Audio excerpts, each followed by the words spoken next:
Hello. இன்னைக்கு மாலையபட்ச இந்த பலகார வகையில டிஃபனுக்கு இன்னைக்கு வந்து சப்பாத்தியும் பெங்களூர் கத்திரிக்காய் பயத்தம்பருப்பு போட்டு ஒரு சிம்பிளா ஒரு கூட்டு, ஆனா டேஸ்டியா இருக்கும் இந்த கூட்டு. இதுக்கு கரைச்செல்லாம் விட போறது இல்லை. இந்த சப்பாத்தி மாவு வந்து நான் ஒரு பிசைஞ்சு வச்சுட்டேன், ஒரு 1/2 hour ஆயிடுது பிசைஞ்சு வச்சிருக்கேன். இப்ப கூட்டை தான் ரெடி பண்ணலான்னு இருக்கேன். ஆல்ரெடி நான் சப்பாத்தி மாவு எப்படி பிசைறது, எவ்வளவு சாஃப்டா வரும், எப்படி பண்ணா சாஃப்டா வரும்ன்றது போட்டிருக்கோம். அதனோட லிங்க் கீழே தருவா, அதை தேவைப்படுறோம், அதை பார்த்துக்கோங்க. இப்போ இந்த கூட்டுக்கு தேவையான சாமான்கள் சொல்றேன் பாருங்க. இதுக்கு நான் ஒரு சின்ன பெங்களூர் கத்திரிக்காவை தோலை நீக்கிட்டு இதை நெருக்கி வச்சிருக்கேன். சின்ன கரண்டியால 2 கரண்டி பயத்தம்பருப்பு, கருவேப்பிலை. அப்புறம் இது காரத்துக்கு வந்து மிளகா 2 பச்சை மிளகாவும் ஜீரகத்தையும் நான் சதைச்சி போட போறேன். அதுதான் இதுக்கு காரம். மற்றபடி மிளகா பொடியை அரைச்சி விட்டு கரைச்சி விட்டெல்லாம் பண்ண போறது இல்லை. தாளிச்சி கொட்டுறதுக்கு கடுகு, உளுத்தம்பருப்பு, தேவையான அளவு உப்பு, மஞ்சப்பொடி, ஒரு ஸ்பூன் ஜீரகம், பெருங்காயம், அவ்வளோதான். இதை தாளிச்சு கொட்ட நான் தேங்காய் எண்ணெய் தான் யூஸ் பண்ண போகிறேன். அதான் மனமாக இருக்கும். கொஞ்சம் நம்ம அரைச்சி விட போகிறது இல்லை இல்லையா, அதனால தேங்காய் எண்ணெயில் தாளிச்சு கொட்டினோம்னா டேஸ்ட்டாக இருக்கும். இப்போ நான் இந்த பருப்பை களைஞ்சிட்டு வரேன். நான் இன்னைக்கு ப்ரெஷர் பேனில் தான் பண்ண போகிறேன். இதை களைஞ்சிட்டு அதில் போடும்போது உங்களுக்கு காட்டுறேன் பாருங்க. இந்த பருப்பை களைஞ்சிட்டு இதை பாருங்க, இந்த ப்ரெஷர் பேனில் போட்டிருக்கேன். அடுத்து இப்போ இந்த காயை இதில் போட்டு விட்றேன். நான் ஆல்ரெடி இந்த தண்ணியிலேயே கொஞ்சம் மஞ்சப்பொடி முதல்ல போட்டுவிட்டேன், உப்பை போட்டுடலாம், பெருங்காயமும் போட்டுவிட்டேன். இப்போ இதை மூடிட்டு நல்லா ஒரு 4-5 சவுண்டு வரட்டும். வெந்ததுக்கு அப்புறம் காட்டுறேன். 2 மிளகாவையும் ஜீரகத்தையும் நான் சதைச்சுன்னு வந்துடுறேன். இன்னும் கொஞ்சம் க்ரஷ் பண்ணிக்கிறேன்.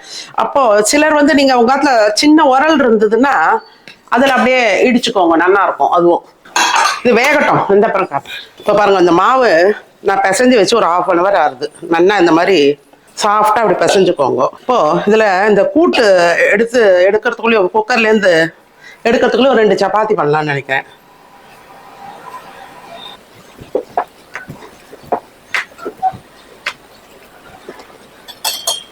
இந்த மட்டை கொஞ்சோண்டு எண்ணெய் விட்டுப்போம், தடவிட்டு இதில் லைட்டாக இந்த மாவு வெறும் கோதுமை மாவு கொஞ்சம் போட்டு மூடும்போது நல்லா லேயராக வரும். நெய் தடவிக்கிறவா உடம்புக்காகவும் தான் பண்ணிக்கோங்க. நெய்யை கூட தடவிட்டு இந்த மாதிரி மாவை ஸ்ப்ரெட் பண்ணிட்டு மடிச்சு இட்டுக்கலாம்.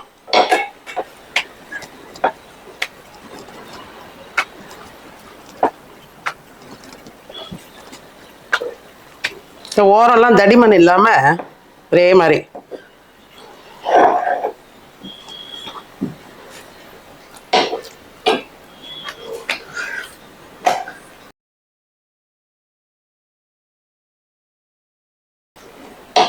இதை வாட்டி எடுத்துடலாம்.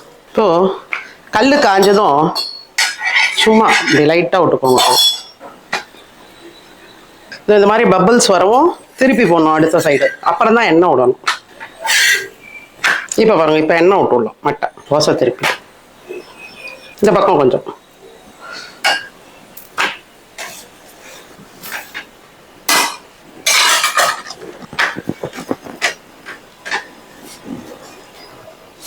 ஃபஸ்ட்டு எப்பயும் எண்ணெய் விடாதீங்க. சும்மா ஒரு நிமிஷம் அப்படி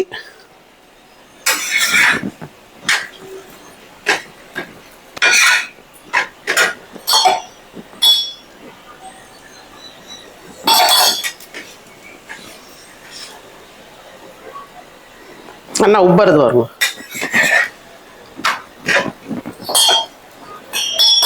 இந்த பக்கம் அதே மாதிரி சொட்டும்.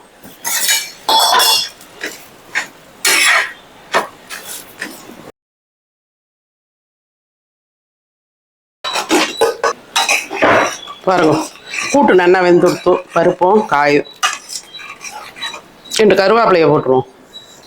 ஆல்ரெடி பெருங்காயம் உப்பெல்லாம் போட்டுட்டேன். இப்போ வெறுமனே தாளிச்சு கொட்ட போகிறேன், அவ்வளோதான். தேங்காய் எண்ணெய் நல்லா 1 டேபிள் ஸ்பூன் விட்டுருக்கேன். கடுகு வெடிச்சதும் ஒரு ஸ்பூன் உளுத்தம் பருப்பு. இப்போ இந்த சதைச்சி வச்சோம் இல்லையா ஜீரகமும் மிளகா, அதை இந்த எண்ணெயில் போட்டுருவோம். அப்போதான் அந்த பச்சை வாசனை போகும் உங்களுக்கு. தேங்காய் போடுறவாலும் அதே மாதிரி இதே மாதிரி இது போட்டு இது ஒரு வதக்கதீங்கன்னா தேங்காவையும் போட்டு அதில் ஒரு பெரட்டிட்டு போட்டுருங்க. தூள் பெருங்காயம் போடுறவாலும் இப்போ போட்டுருங்க இந்த எண்ணெயில். இப்போ போதும், இதை அணைச்சுடுறேன். இப்போ இதை எடுத்து கூட்டுல கொட்ட போகிறேன். இப்போ இதை நல்லா கலக்கிடுவோம். கலக்கிட்டு ஒரு கொதி விட்டுருவோம். இந்த ஜீரகமும் பச்சை மிளகாவும் சேரும்போது நல்ல ஃப்ளேவர் கிடைக்கும்.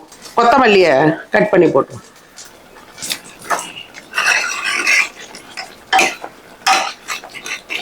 அவ்வளோதான், கூட்டு ரெடி ஆயிடுது. இப்போ இந்த சப்பாத்தியும் கூட்டும் ரெடி ஆயிடுது.